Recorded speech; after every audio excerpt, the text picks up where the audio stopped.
And when we talk about becoming true Christians, this is fun. Tyler and I love words, and we love talking about words.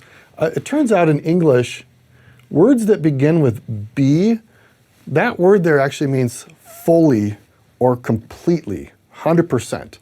And we have lots of words in our language that do that. For example, the word beware means to be 100% and fully aware. Or Jesus is the beloved. It means he's 100% fully loved by God. And so becoming literally means to have fully arrived. And we only do that through Jesus Christ. So as we are becoming, it actually, we're on this path, this plan of salvation. The plan of salvation is the covenant path. And as we hold to the rod, as we've talked about in previous videos, and we are becoming true Christians with our focus on Jesus Christ. And this is absolutely a beautiful set of scriptures. It's funny because every week we jump in to do these videos and I think, oh my gosh, these are my favorite chapters in all the Book of Mormon. And I feel that every single week. So let's just give a brief overview of what's going on with King Benjamin's speech and actually how it helps us become true Christians and gets us focused on the covenant path. And just as a brief overview, previous videos we talked about there's two major covenants of the covenant path. There's the Abrahamic covenant. We find that in the Old Testament primarily.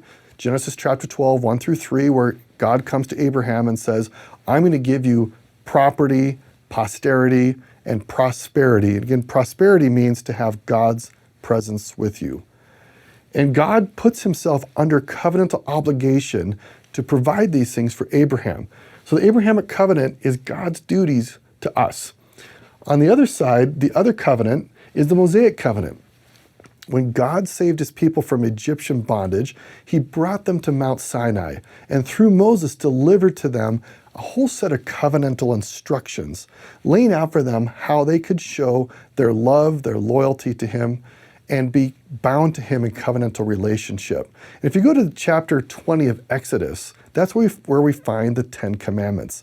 And the 10 Commandments are essentially these summary instructions for how to be covenantally faithful and true to God. That is the covenant path. And you can summarize the Mosaic covenant, our duties to God. If you keep my commandments, ye shall prosper in the land. Now, how does this fit in to us and to King Benjamin's speech? It turns out that King Benjamin's speech is actually essentially modeled on the Mosaic covenant.